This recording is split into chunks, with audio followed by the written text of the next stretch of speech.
Assalamualaikum warahmatullahi wabarakatuh. Innal hamdalillah nahmaduhu wa nasta'inuhu wa nastaghfiruh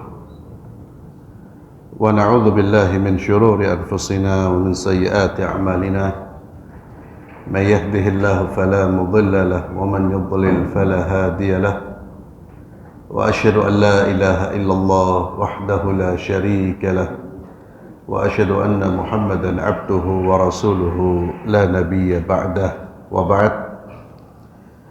Para hadirin jamaah salat zuhur yang saya muliakan, saat ini kita masuk pada bab yang ke-54 dari kitab Riyadhus Shalihin.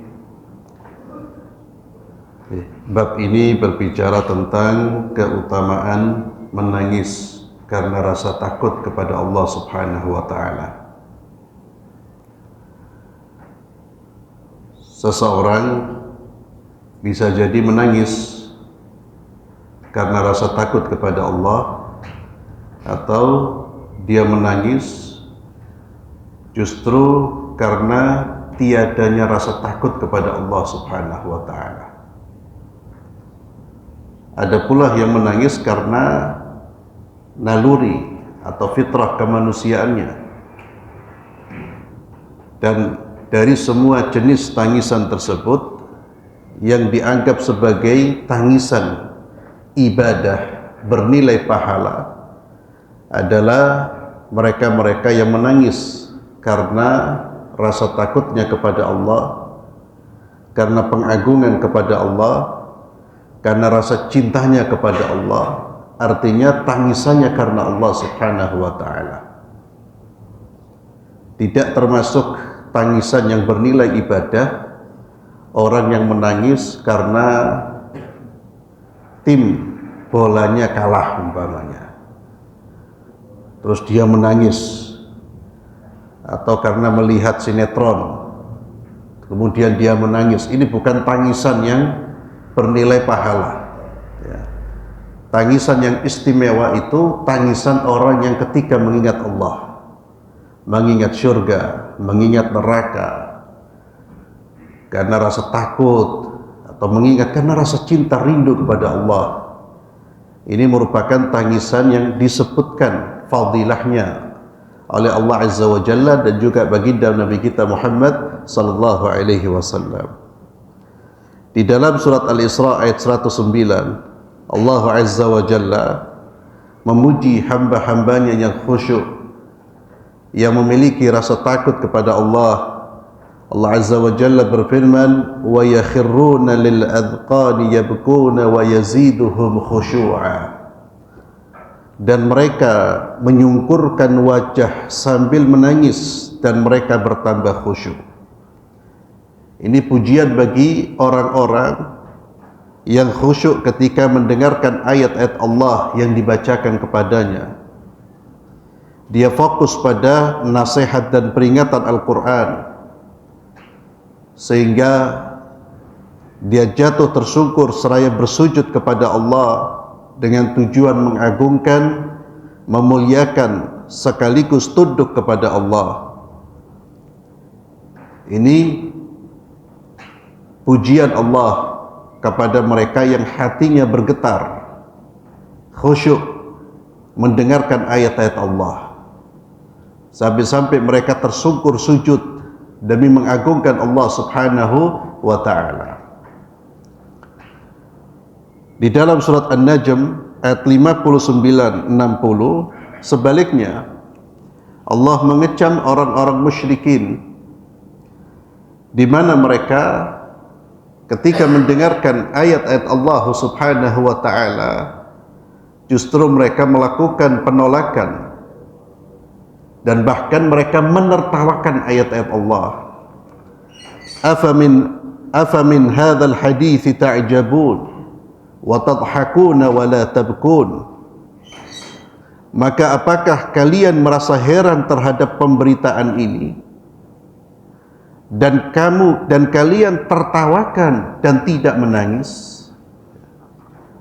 Ini kecaman bagi siapa? Orang-orang musyrik yang justru ketika mendengarkan ayat-ayat Allah mereka menjadikan ayat-ayat Allah sebagai bahan olok-olokan.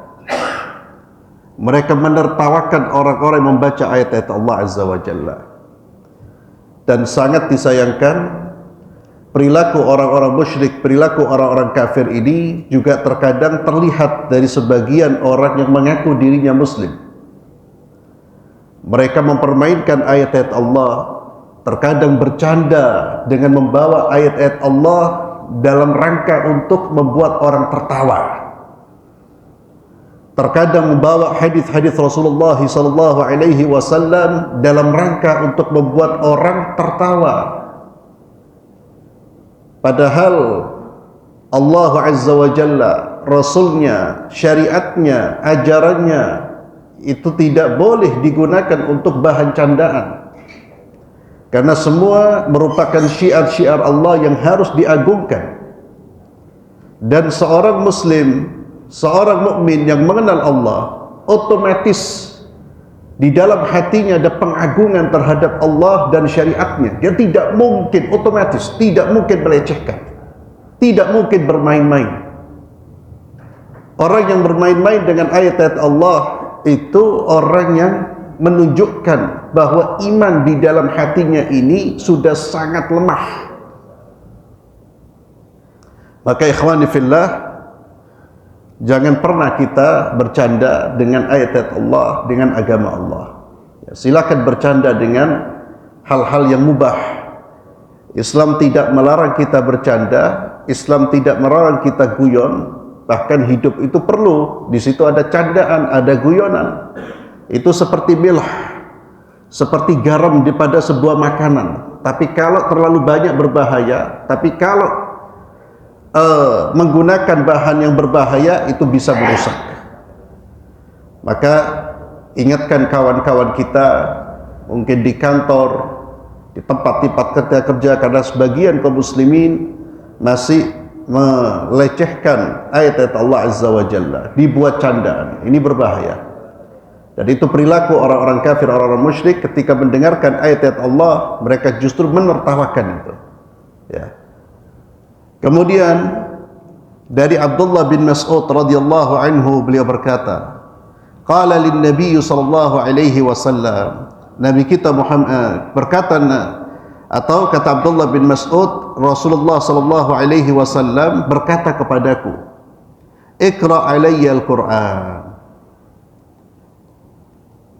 Kata Nabi, bacakanlah Al-Quran kepadaku. Qultu ya Rasulullah, aqra alayka wa alayka unzil.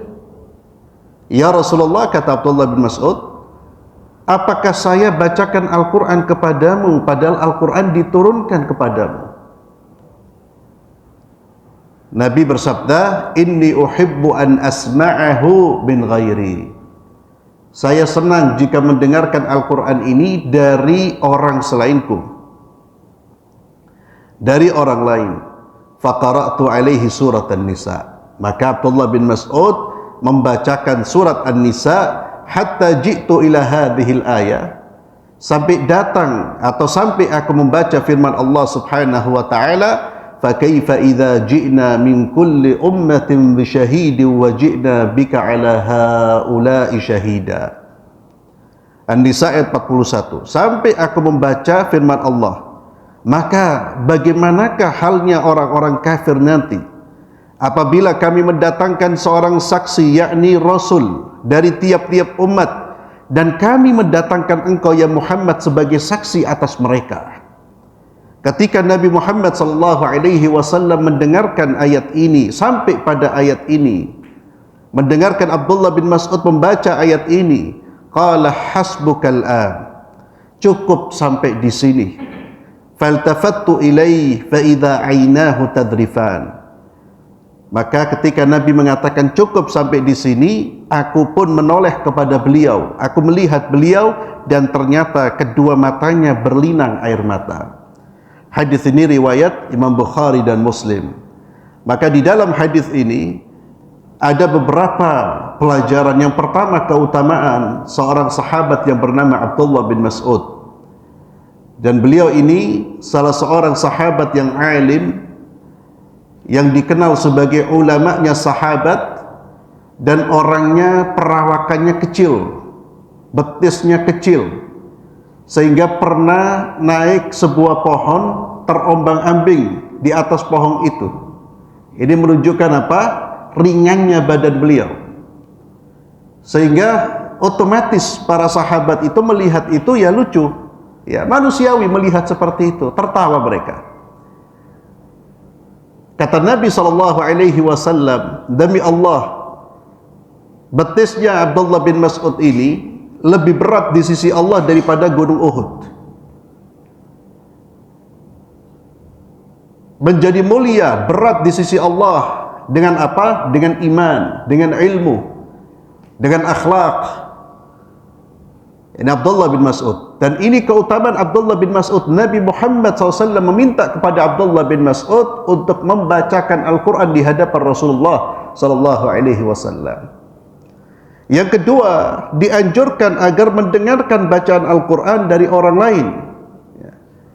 Ini termasuk ibadah, kita mendengarkan bacaan suara imam. Kalau sekarang kita menyetel kaset murattal, kita dengarkan. Untuk apa? Untuk kita renungkan, karena terkadang suara orang lain lebih indah dan terkadang menyentuh hati kita. Yang ketiga, di dalam hadis ini Nabi kita Muhammad SAW menangis karena mendengarkan ayat-ayat Allah Azza wa Jalla. Dan inilah tangisan orang-orang beriman, tangisan karena takut kepada Allah Subhanahu wa taala. Dan di sini dianjurkan ketika kita mendengarkan Al-Qur'an, kita meresapi, merenungi, menghayati apa yang kita dengar. Al-Qur'anul Karim diturunkan untuk ditadabburi, difahami, kemudian diamalkan. Dan hadis ini ikhwani fillah sebagai penutup menjadi dalil bahwa kita tidak diharuskan atau tidak disunnahkan menutup bacaan Al-Quran kita dengan Sadaqallahul Azim, ya. Jadi jangan salah faham, Sadaqallahul Azim itu bukan paket atau bukan bacaan yang harus kita baca setelah kita membaca Al-Quran. Karena ada sebagian orang menganggap harus membaca Sadaqallahul Azim setelah membaca Al-Quran, dikiranya itu bagian dari sunnah. Tidak. Nabi SAW di dalam hadis yang jelas ini, dalam hadis yang sahih ini, beliau tidak menyuruh Abdullah bin Mas'ud untuk mengatakan Sadaqallahul Azim. Beliau pun tidak mengucapkan itu. Beliau hanya mengucapkan cukup-cukup. Jadi itu bukan paket yang harus dibaca, sehingga seolah-olah kalau orang membaca Al-Quran tidak membaca Sadaqallahul Azim itu ada yang kurang, ya. Maka itu bukan bacaan yang dibaca setelah orang membaca Al-Quran. Kalau orang mengatakan Sadaqallahul Azim sewaktu-waktu boleh apa tidak? Ya boleh, karena maknanya Sadaqallahul Azim itu maha benar Allah. Tapi jangan dijadikan sunnah. Sunnah itu apa? Seolah-olah kalau setelah baca Quran dianjurkan kita mengucapkan Sadaqallah. Kalau tidak baca Sadaqallah berarti ada yang kurang. Ini yang tidak dianjurkan, ya. Tapi kalau antum mengatakan, kita mengatakan Sadaqallahul Azim sewaktu-waktu, tidak ada masalah, ya. Tidak ada masalah. Bukan dijadikan sebagai penutup bacaan Al-Quran, selalu kalau ditutup selalu baca itu. Akhirnya kita dikhawatirkan jatuh pada perbuatan kita membuat sunnah yang tidak diajarkan oleh Nabi kita Muhammad SAW. Maka tidak, itu bukan bagian dari penutup bacaan Al-Quran, bukan kesempurnaan membaca Al-Quran. Tanpa membaca itu kita tetap dianggap telah membaca Al-Quranul Karim. Wallahu alam bissawab. Kita akhiri dengan doa kafaratul majlis. Subhanakallahumma bihamdik, asyhadu an la ilaha illa anta astaghfiruka wa atubu ilaik. Assalamualaikum warahmatullahi wabarakatuh.